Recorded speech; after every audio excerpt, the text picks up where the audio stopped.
Hey everybody, welcome to What the Flick. I'm Matt, that's Alonzo, that is our own Wonder Woman, Christy.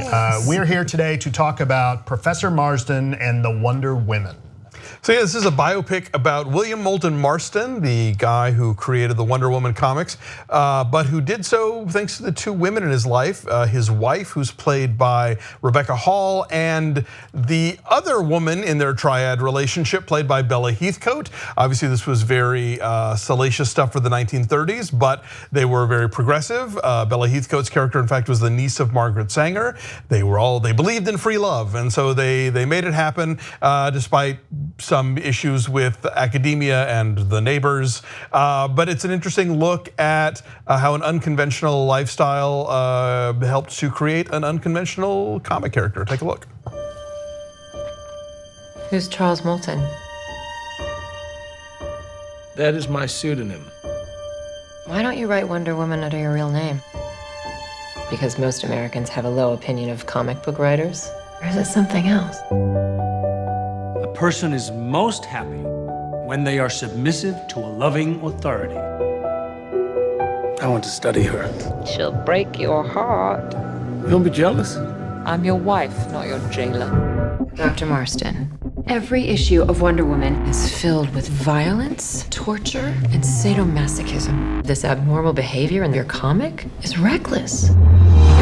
So this is a movie that looks very much like a tasteful period piece, right? It has all the trappings of like, it's tasteful, The award cars season, and period drama, right? So it's a true story, and the clothes and the cars, and it's inspiring, and it's got this very tweedy, collegiate setting, and it all looks like it's going to be tasteful, and then it's like sexy as hell. Like it is totally daring in a lot of ways thematically. It is willing to shake you up and make you think, and it's a lot more.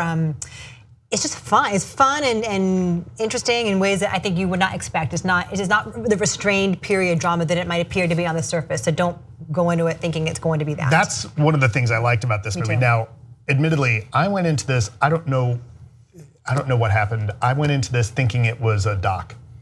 No. And then it's not. Nope. So this, not a documentary. Not a documentary, no. So I went into this, but you go into this movie and, like you said, it starts out, it's this college, he's teaching at college. And right, at Harvard, she's upset that she can't get the degree from Harvard for doing his wife for the same work.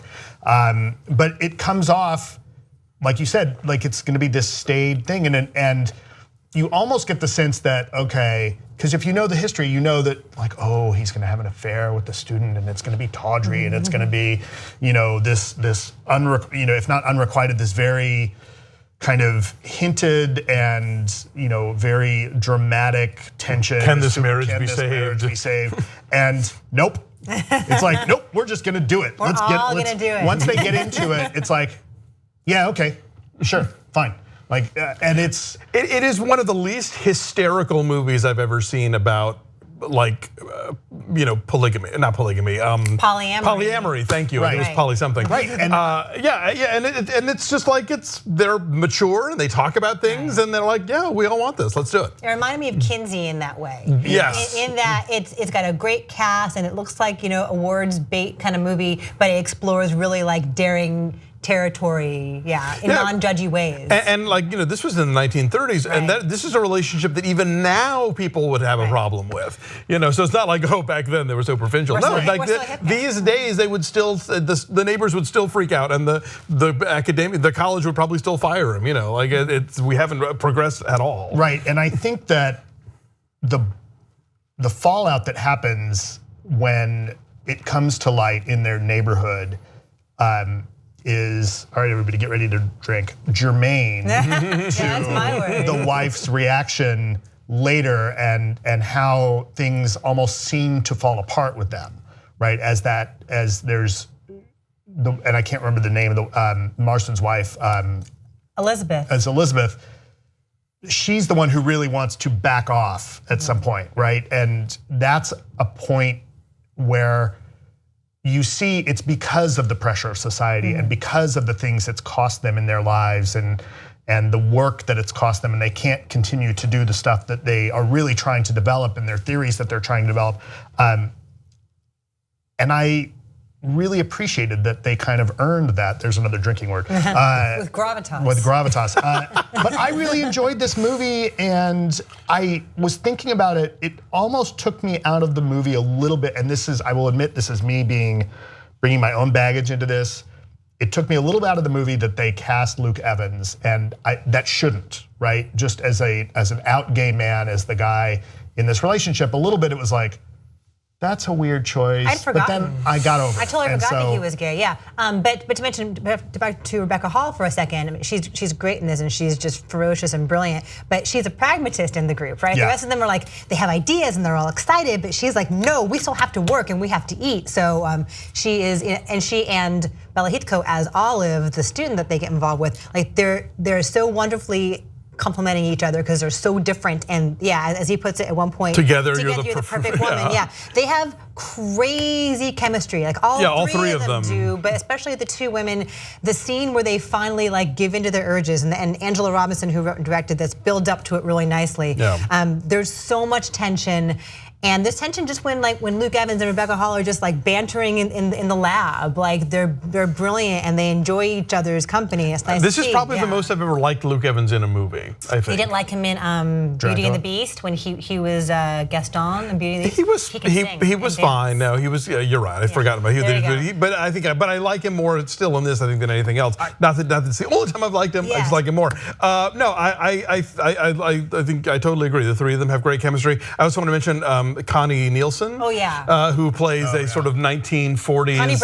Connie Britton. I always do that. I do that too. Connie Britton, who plays a busybody childcare expert, who's one of the people who is gunning for the comics after World War II, and who is sort of putting Marsden on the hot seat about all of the various BDSM elements of Wonder Woman. And she is, in fact, given this like really kind of tight updo and red lipstick that makes her look like a villain from a Wonder Woman comic, which I thought was a nice touch. I didn't notice that. Yeah, but the back and forth narrative structure of it didn't work for me. And it is an element of it that does make it feel like a very traditional kind of biopic. The told in flashback. Yeah, I don't know that you need that. And I feel like it saps it of its momentum quite frequently. And you can almost like set your watch to when it's gonna go, back to the future, whatever. That can be a hokey trope. It didn't bug me in this. I thought it flowed okay. Every biopic has that. I mean, to the extent that like in Walk Hard, they make fun of the fact that the whole thing is told in flashback,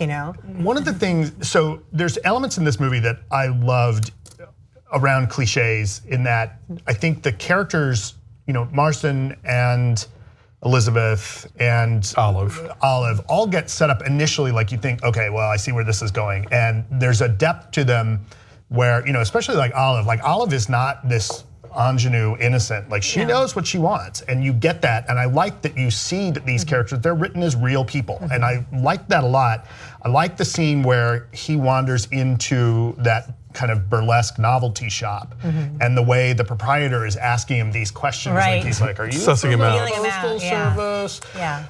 One of the things that bothered me, I didn't mind the flashback sequence so much as there are these moments where it's showing the inspirations for elements of Wonder Woman that I feel like are so on the nose. At first, a little like. At first, it's subtle, and then it becomes really overt. It's like, okay. But then the moment that you see her, and it's not a spoiler, it's the poster image. When you see her with the lighting behind her and the tiara and the rope, like it's cool. It's shot so beautifully. It's really cool. It just felt like it's a little, and maybe it's just being the comic book guy. Like it just felt a little.